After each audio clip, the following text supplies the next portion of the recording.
Nah, ini saya kira menjadi pelajaran penting lah ya. Jadi sekali lagi yang mau saya sampaikan, Pak Ivan itu boleh dan teman-teman PPATK ini hanya kepada Presiden dan DPR, kepada Menteri saja tidak boleh. Menko apapun lah. Hemat saya seperti itu. Terima kasih Pak Ketua. Mengingatkan. Pak Hinca. Terima kasih pimpinan. Pimpinan yang sangat saya hormati, rekan-rekan Komisi 3, saya hormati Pak Ivan dan tim yang hadir, terima kasih sudah hadir dan sangat saya hormati. Melanjutkan apa yang disampaikan rekan-rekan yang terhormat dan pimpinan, kenapa tadi awal saya interupsi, kita tanyakan kepada PPATK terbuka atau tertutup tadi, persis seperti yang dijelaskan yang terhormat Saudara Asrul Sani, karena ini menyangkut hal-hal yang diatur dalam undang-undang kita ini. Nggak jauh-jauh itu tentang kerahasiaan. Oleh karena itu, saya meneruskan pertanyaan-pertanyaan teman-teman tadi, termasuk yang diangkat Saudara Beni Kaharman dan teman-teman yang lain. Pertama-tama, kita harus menegaskan lebih dahulu tentang kedudukan PPATK ini. Sekalipun sudah disampaikan, saya ingin menggarisbawahinya. Pasal 37 ayat 1. PPATK dalam melaksanakan tugas dan kewenangannya bersifat independen dan bebas dari campur tangan dan pengaruh kekuasaan manapun. Clear ini, independen. Apalagi populer dengan sebutan financial intelligence. Jadi intelijen keuangan. Agak unik kalau intelijen tiap hari tampil di televisi. Yang namanya intelijen hampir tidak kita ketahui. Suatu ketika saya pernah datang ke PPATK, kantornya. Dan saya lihat di sana tidak ada simbol, tidak ada nama. Saya tanyakan, mengapa tidak ada namanya? Karena ini lembaga yang sifatnya intelijen. Dan saya kira, oh iya juga. Itu untuk menggambarkan kepatuhan pada undang-undang ini.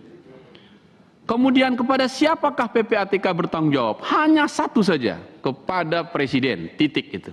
Tidak ada yang lain. Lalu untuk menguatkan ayat 1 dan 2, dirumuskan lagi setiap orang dilarang melakukan segala bentuk campur tangan terhadap pelaksanaan tugas dan kewenangan PPATK. Nah, ini yang menarik sekali, supaya kuat independennya. Apa itu? Segala perbuatan atau tindakan dari pihak manapun yang mengakibatkan berkurangnya kebebasan PPATK untuk melaksanakan tugas, fungsi, dan wewenangnya. Tentu pertanyaan saya adalah, setelah ribut-ribut atau sebelum ribut atau saat memimpin PPATK, adakah berkurang kebebasan PPATK melaksanakan tugas, fungsi, dan wewenangnya, termasuk telepon dari Setnek tadi? Apakah itu bagian dari mencampuri urusan rumah tangga PPATK ini? Karena tadi jelas hanya bertanggung jawab kepada Presiden. Nah, dari situ dirumuskan lagi, PPATK wajib menolak dan atau mengabaikan segala bentuk campur tangan dari pihak manapun dalam rangka pelaksanaan tugas dan kewenangannya. Sempurna ini sebagai sebuah lembaga yang independen.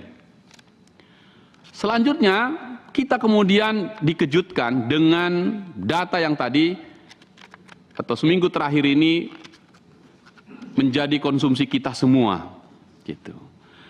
Yang kemudian menguras energi kita. Saya ingin menggarisbawahi juga apa yang disampaikan yang terhormat Saudara Asrul Sani. Karena memang tidak ada kewajiban bagi PPATK melaporkan untuk akuntabilitasnya kepada siapapun kecuali pasal 47 ayat 2 itu. Laporan disampaikan kepada Presiden dan DPR. Begitu. Ayat satunya, PPATK membuat dan menyampaikan laporan pelaksanaan tugas, fungsi, dan wewenangnya secara berkala setiap 6 bulan. Clear sekali. Dan kalau kita rujuk lagi kepada penjelasannya, supaya clear semua ini, adalah dalam rangka melaksanakan fungsi pengawasan, DPR RI sewaktu-waktu berhak meminta laporan PPATK. Pimpinan, saya menggunakan hak saya melalui forum ini meminta kepada PPATK, karena sudah gaduh ini, meminta laporan PPATK secara lengkap, karena ini undang-undang memerintahkannya kepada kita. Saya Hinca Panjaitan dari fraksi Partai Demokrat menggunakan hak saya meminta laporan PPATK itu secara lengkap dan utuh, agar bisa kita penuhi ketentuan undang-undang ini. Sebaliknya, tentu tidak bisa, dan saya sepakat dengan teman-teman, tidak bisa dan tidak boleh teman-teman PPATK sebagai intelijen finansial tadi yang independen menyampaikan data apapun kepada masyarakat, karena menurut undang-undang ini seperti ini. Oleh karena itu, saya berpendapat, ini apa yang disampaikan saudara Beni, kalau dalam sepak bola, ini nggak sekedar offside. PPATK sudah melakukan diving. Kalau offside, cuma tendangan bebas saja. Free kick, tendak balik. Tapi kalau diving, ada konsekuensinya. Itu berarti kartu merah. Itu berarti harus tendangan penalti. Dan seterusnya. Oleh karena itu, kita mencintai PPATK ini sebagai lembaga yang kita bikin untuk memperbaiki negeri ini ke depan sejak beberapa tahun lalu, agar semakin bersih dari tindakan korupsi atau pencucian uang ini. Nah, oleh karena itu pimpinan, saya tutup ini dengan satu pertanyaan, mudah-mudahan bisa dijawab Pak Ivan ini. Tolong jelaskan satu contoh saja yang disebut transaksi mencurigakan atau yang salah tadi di antara sekian ratus triliun itu. Coba dijelaskan satu saja contoh case-nya. Apakah itu di pajak atau di bea cukai? Seperti apa dia? Kita akan ini dijejali angka saja yang besar. Saya coba membayang-bayangkan kira-kira apa ya, siapa dengan kepada siapa, lalu apa, kemudian oh ya ini sekian, ini mencurigakan, ini buktinya. Sesederhana itu. Nah, untuk apa itu? Untuk menjawab yang tadi disampaikan saudara Arteria Dahlan, dan itu suara dari sekretariat untuk mengirim surat kepada Anda untuk menjawab pertanyaan itu. Tapi Pak Ivan langsung menyebut ini pidato. Dalam raker ini Anda diminta menjawab pertanyaan itu. Tapi mengapa Anda menyebutnya pidato kepala PPATK? Kami tidak perlu dipidatoin.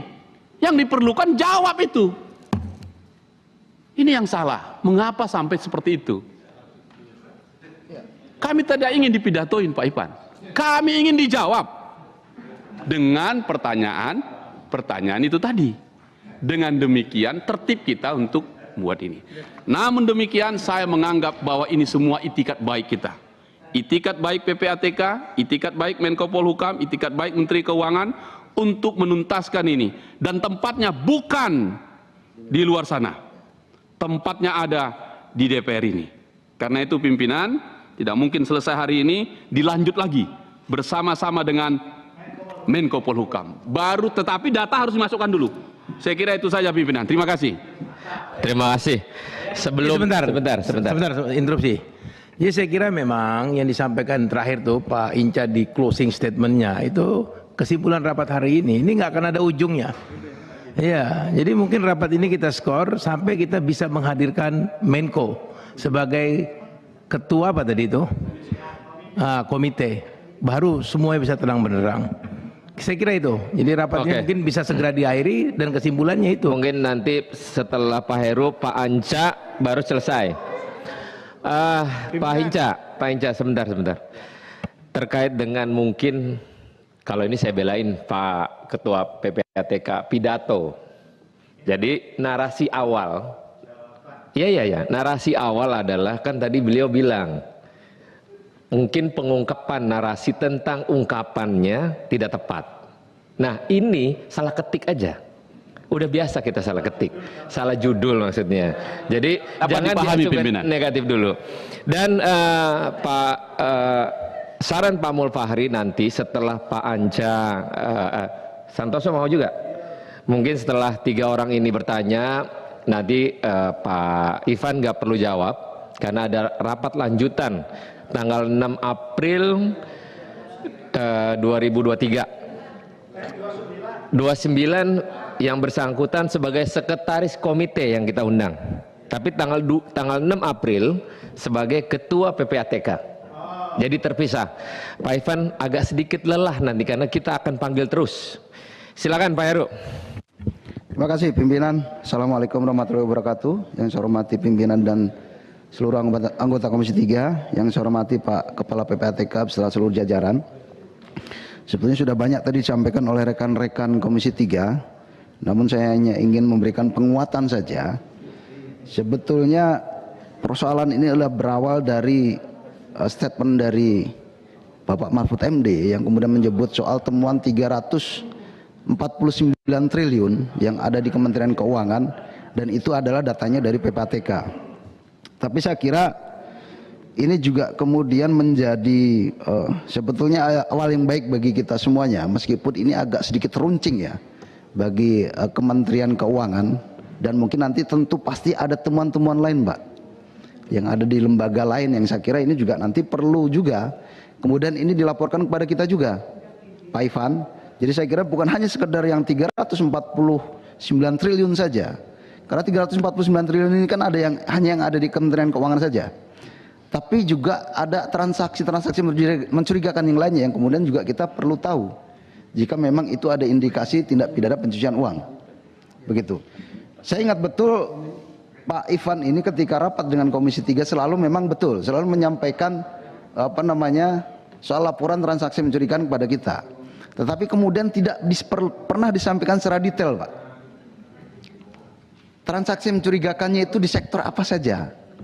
Nah, sama halnya dengan yang kemudian terjadi sekarang ini di opini publik kita. 349 triliun ini kan tidak bisa mungkin dijelaskan secara detail di media.